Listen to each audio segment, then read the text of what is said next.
Hi guys, आज ना हम बात करेंगे इन दोनों फोनों की। एक है छोटा ये X300 और एक है ये बड़ा भाई इसका X300 Pro, जिसकी इंटरनेट पे बहुत ज्यादा बातें हो रही हैं। एंड सच बता रहा हूँ, ये बहुत क्रेजी कैमरा सेटअप के साथ आता है, बट जो मेरा इंटरेस्ट है ना वो इस Vivo X300 में है। ये बहुत ही छोटा कॉम्पैक्ट फोन है, बट मेरे ख्याल से ना ये 2026 का बेस्ट कॉम्पैक्ट फोन भी हो सकता है। और मैं ऐसा क्यों बोल रहा हूँ, आप वीडियो को एंड तक देखना, सारी चीजें क्लियर कर दूंगा। और मैं इसको पिछले 1 महीने से यूज कर रहा हूँ, तो बहुत सारा डेटा है मेरे पास। और अगर आप मेरे चैनल पे नए आए हो तो मैं आपको बता दूं, मैं बहुत सालों से टेक इंडस्ट्री में ही काम कर रहा हूं और बहुत ही क्वालिटी वीडियो बनाता हूं। तो अगर आपको वीडियो अच्छी लगी तो सब्सक्राइब जरूर कर देना।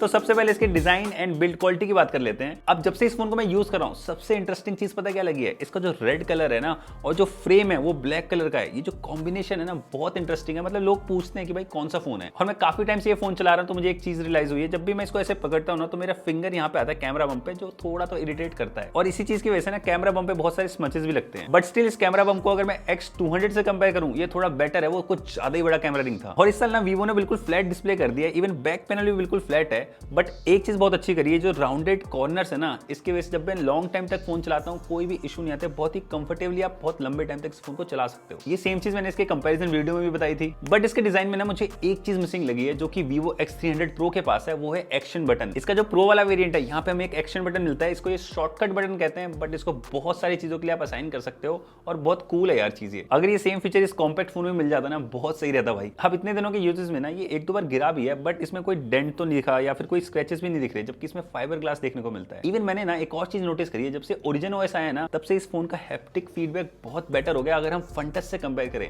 अब सॉफ्टवेयर में ना बहुत अच्छी तरीके से इंटीग्रेट कर रखा है। जैसे आप अप एंड डाउन करोगे वॉल्यूम बटन तो थोड़ा सा हैप्टिक फील होता है। तो ये चीज तो मुझे काफी इंप्रेसिव लगी। और अगर मैं इसके कॉल क्वालिटी या नेटवर्क्स की बात करूं, वहां पे भी ना इसने 10 on 10 परफॉर्म किया है। मतलब वाईफाई स्पीड्स भी बहुत अच्छी आती है as compare to iPhone. Even कोई कॉल भी मिस नहीं होती। मैं इसको पहाड़ों पे भी लेके गया था, वहां पे भी बहुत अच्छे नेटवर्क्स आ रहे थे। तो ओवरऑल अगर मैं डिजाइन डिपार्टमेंट की बात करूं तो कोई खास कमी नहीं लगी इसमें, सब कुछ बहुत सही काम कर रहा है। इस फोन के अंदर ना एक फ्लैगशिप लेवल का चिपसेट तो है, बट वो MediaTek का है। और हम सबको पता है कि जो MediaTek के चिपसेट्स होते हैं उनको थोड़ा टाइम लगता है ऑप्टिमाइज होने में। और लॉन्च के बाद ना मेरे को 1-2 सॉफ्टवेयर अपडेट मिले हैं और सच में थोड़ी तो ऑप्टिमाइज हुई है चीजें। इवन मैं इसके CPU या फिर GPU की बात करूं, वो भी बहुत पावरफुल देखने को मिल जाते हैं। अब यहाँ पे मैं आपको सारे बेंचमार्क्स नहीं दिखाऊंगा, लेकिन जो रियल लाइफ में मैंने फील किया ना वो सारी बातें बताता हूँ आपको। इसमें ना मैंने बहुत लंबे गेमिंग सेशन करी है, वीडियोस भी थोड़ी बहुत एडिट कर लिया है, इवन डेटा ट्रांसफर बहुत सारा किया है। एंड क्योंकि USB 3.2 के साथ आता है तो बहुत ही सीमलेस तरीके से डेटा ट्रांसफर हो जाता है। इवन इसके टाइप सी पोर्ट से आप इसके डिस्प्ले को मिरर भी कर सकते हो टीवी या मॉनिटर पे। और अगर मैं डिटेल में गेमिंग की बात करूं तो सबसे पहले हम जेंशन इम्पैक्ट की बातें करते हैं। मैं आपको आधे घंटे के गेम प्ले का ना ग्राफ दिखाता हूं। इस कॉम्पैक्ट साइज के हिसाब से ना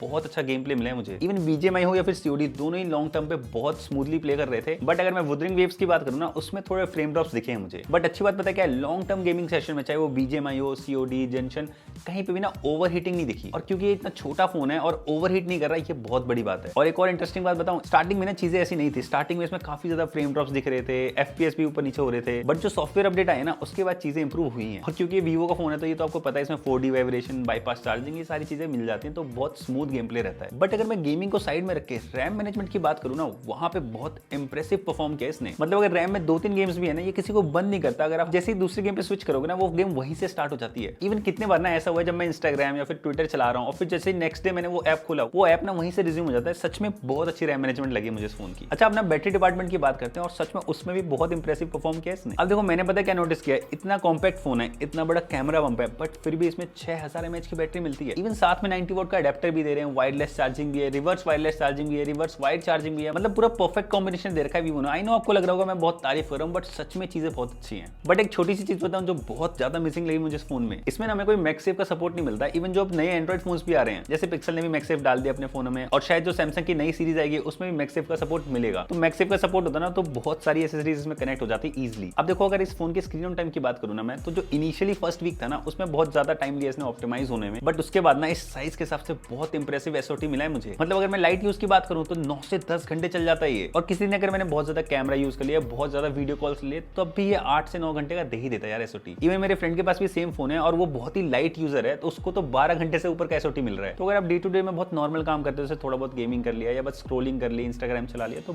बहुत लंबा लंबा चलेगा ये फोन। तो चाहे परफॉर्मेंस डिपार्टमेंट हो या बैटरी डिपार्टमेंट, काम इसने बहुत अच्छा किया है। बट हाँ, अभी भी थोड़े ऑप्टिमाइजेशन की नीड तो है इसमें। अब मैं इस फोन का डिस्प्ले का एक्सपीरियंस शेयर करता हूँ आपके साथ, क्योंकि बहुत ही लाइट वेट और कॉम्पैक्ट फोन है, तो इसका डिस्प्ले ना और ज्यादा इंजॉय किया मैंने, क्योंकि इसमें मैंने बहुत ज्यादा सीरीज देखे हैं, मूवीज देख ली हैं। जैसे भी स्ट्रेंजर थिंग्स का नया सीजन आया था, मैंने पूरा सीजन इस फोन पे देखा है और बहुत सारा इंस्टाग्राम एंड ट्विटर भी यूज किया है। तो सबसे पहले चीज जो मैंने नोटिस करी ना, वो पता है क्या है? तो देखो, जो लास्ट ईयर वाला X200 था, उससे अगर कंपेयर करें तो इस फोन की कलर एक्यूरेसी बहुत बेटर हो गई है। और इस फोन को चाहे मैंने कहीं पे भी यूज किया हो, चाहे मेरे कार हो या फिर मैं पहाड़ों पे भी गया था, वहां पे बहुत ब्राइट सनलाइट थी, किसी भी जगह पे इसके डिस्प्ले ने ना डिसअपॉइंट नहीं किया, क्योंकि इसकी पीक ब्राइटनेस भी बहुत अच्छी है और HVM के नंबर भी बहुत अच्छे मिलते हैं। बट लास्ट ईयर जब मैंने सैमसंग चलाया और इस साल जब आईफोन भी मैंने यूज कर लिया, तो एक चीज बड़ी मिसिंग लग रही है मुझे इस फोन में, वो है एंटी रिफ्लेक्टिव कोटिंग। इसका ना प्राइम एग्जांपल आपको इस प्रोडक्ट शॉट में दिखेगा। आप देखो, जैसे ही कैमरा मूव कर रहा हूं ना मैं, वीवो में बहुत ज्यादा रिफ्लेक्शन दिख रही है एज कम्पेयर टू आईफोन। और यहाँ पे अगर मैंने सैमसंग यूज किया होता तो उसकी तो एंटी रिफ्लेक्टिव कोटिंग और ज्यादा अच्छी है। तो डेफिनेटली ये चीज तो मिसिंग लगी है मुझे। एटलीस्ट OnePlus की तरह ना इनको एक एंटी रिफ्लेक्टिव कोटिंग वाला टेम्पर्ड ग्लास ही लॉन्च कर देना चाहिए, उससे भी चीजें काफी इंप्रूव हो सकती हैं। और मैंने एक और चीज नोटिस करी है, इसके डिस्प्ले के ना बहुत सारे ऑप्शन दे रखे हैं वीवो ने, जैसे आई protection, adaptive colours, even comfort zone के अंदर जाके भी बहुत सारी सेटिंग्स मिलती है। आई डोंट नो ये काम करती भी है कि नहीं, लेकिन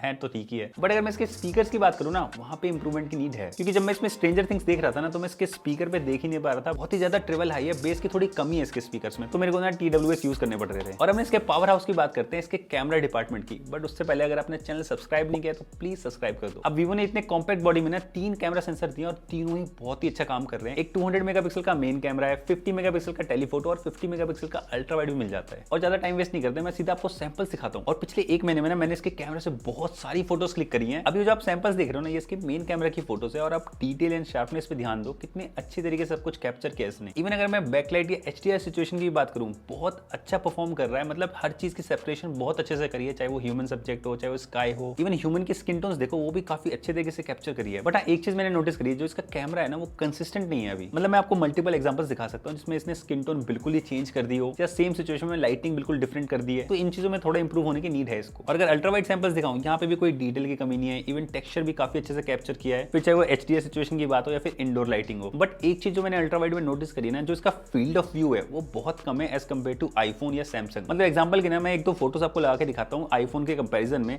आप कॉर्नर्स में देखना समझ जाओगे मैं क्या कह रहा हूँ। इवन कभी कॉर्नर इसका कैमरा कलर शिफ्ट भी करता है। मैं आपको एग्जांपल्स दिखाता हूँ, जब मैंने अल्ट्रा वाइड में फोटो खींची और 1x में कलर थोड़ा सा चेंज हो जाता है। बट अपना बहुत इंटरेस्टिंग कैमरा लेंस की बात करते हैं, इसके टेलीफोटो की, और ये सच में बहुत अच्छी फोटोज क्लिक करता है। और मैंने भी ना अपने पूरी यूज केस में सबसे ज्यादा इसका टेलीफोटो लेंस यूज किया है, क्योंकि ये ना मल्टीपल फोकल लेंस में बहुत ही डिटेल फोटोज क्लिक कर रहा था। इवन मैं इसके टेलीफोटो के ना आपको 10x वाले शॉट्स दिखाता हूँ, इतनी ज्यादा sharp and detail photos click करता है ये। मतलब इन शॉट्स को देख के ना आप कहीं से नहीं कह सकते ये यूजुअल नहीं है। और अब ना मैं इसके पोर्ट्रेट सैंपल्स दिखाता हूँ, यहाँ पे काफी डिफिकल्ट था, थोड़े भी इश्यूज देखना। अब देखो, सबसे पहली बात, क्योंकि ये जायस के कोलैबोरेशन के साथ आता है, तो बहुत सारे ब्लर मोड मिलते हैं जो कि सच में बहुत सिनेमैटिक लगते हैं। इवन एजेस पे भी बहुत अच्छा काम किया इसने। जो ब्लर की क्वालिटी है ना, वो भी आर्टिफिशियल नहीं लगती, चाहे आप किसी भी फोकल लेंथ पे क्लिक करो। एंड मैंने पर्सनली ना इसका स्ट्रीट फोटोग्राफी मोड भी बहुत यूज किया, उसमें बहुत सही कलर प्रोफाइल मिलते हैं। बट हाँ, कैमरा मेन्यू को लेकर ना मेरा एक फीडबैक है वीवो को, बहुत ही ना क्लटर्ड लगता है कभी बार कैमरा मेन्यू। मतलब बहुत सारे फिल्टर्स दिए इन्होंने, बहुत सारे कलर प्रोफाइल दिए हैं, एंड काफी सारे ऐसे मोड है जिनको समझने में थोड़ा टाइम लगता है। बट फिर ये सारे फीचर उन लोगों के लिए जिनको फोटोग्राफी बहुत पसंद है। और अब इस फोन के ना थोड़े नाइट या लो लाइट सैंपल्स भी दिखाता हूँ। ये फोन ना लाइट को बहुत ही इफेक्टिवली कंट्रोल कर लेता है लो लाइट सिचुएशंस में। मतलब फोटोज में आपको ग्रेन्स देखने को नहीं मिलेंगे, इवन टेक्सचर भी ऑन पॉइंट है। इवन बहुत ही कम ऐसे फोन होते हैं जो लो लाइट में भी ह्यूमन स्किन को बहुत परफेक्टली कैप्चर करते हैं,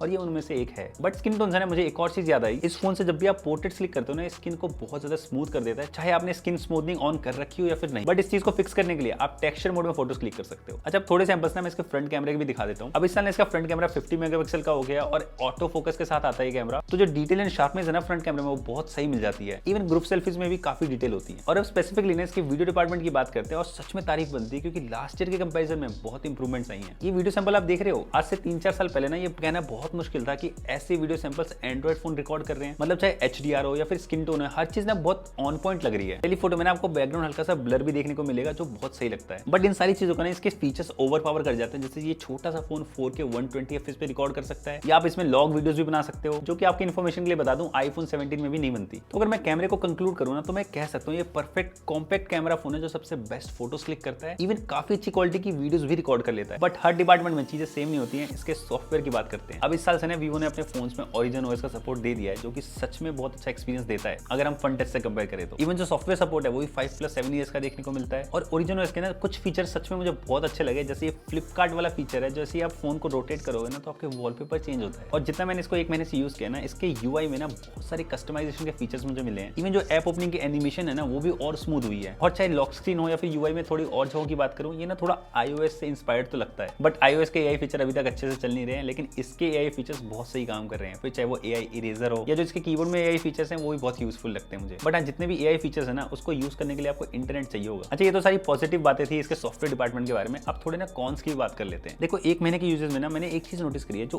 पूरा ओवरऑल यूआई है ना वो थोड़ा सा ना अनफिनिश्ड लगता है। अब या तो वो सॉफ्टवेयर अपडेट से फिक्स हो जाए, बट हाँ चीजें इंप्रूव तो हो सकती हैं। फॉर एग्जांपल मैं कुछ बग्स दिखाता हूँ आपको। जब मैं इसके इमेज एडिटर में गया ना तो ये जो रेजोल्यूशन का बटन है ये कभी पूरा दिखता है, कभी पूरा नहीं दिखता है। आई डोंट नो ऐसा क्यों है। आई होप वीवो इसको जल्दी फिक्स कर दे। और 1-2 बार ऐसा भी हुआ जब मैं फोन में इंस्टाग्राम चला रहा था ना तो रील चलते चलते एकदम से ऐसे स्टक हो जाता है, मतलब ये पेज लोडिंग का साइन आ जाता है ऐसा कुछ। ओवर द टाइम ना और भी छोटे मोटे बग्स देखने को मिले हैं, बट अच्छी बात पता क्या है, इसमें अपडेट्स आ रहे हैं और चीजें फिक्स हो रही हैं। तो आई नो आने वाले टाइम में ना सॉफ्टवेयर और ज्यादा इंप्रूव होगा ही होगा। तो गाइस फाइनली ना इस फोन के कंक्लूजन की बात करते हैं। अच्छा, इस फोन को यूज करके जो सबसे अच्छी बात मुझे ये लगी ना कि मार्केट में फिर से कॉम्पैक्ट फोन का कमबैक हो रहा है। इवन अभी ओप्पो ने भी अपना कॉम्पैक्ट फोन निकाला है, और स्पेशली अगर मैं Vivo X300 की बात करूं, ये कॉम्पैक्ट फोन के साथ ना सारे फ्लैगशिप लेवल के फीचर्स लेके आता है। तो मैं डेफिनेटली कह सकता हूं इसके साथ ना जो मेरा एक्सपीरियंस था वो सुपर फन था। इसका कैमरा इतना अच्छा है वो आपको बार बार याद दिलाएगा अच्छी फोटोज क्लिक करने के लिए, या जो इसकी बैटरी लाइफ है वो सच में बहुत ज्यादा लंबी चल रही थी। और इन सारी चीजों के बाद भी ना जो इस फोन का प्राइस है वो ऑफलाइन मार्केट में 65,000 के आसपास है। और सच में अगर आपको इस प्राइस में एक फ्लैगशिप या एक कॉम्पैक्ट फोन चाहिए तो आप इस फोन को कंसीडर कर सकते हो। और अब आप कमेंट करके बताओ आप नेक्स्ट वीडियो किस फोन पे देखना चाहोगे, किस फोन का रिव्यू देखना चाहोगे।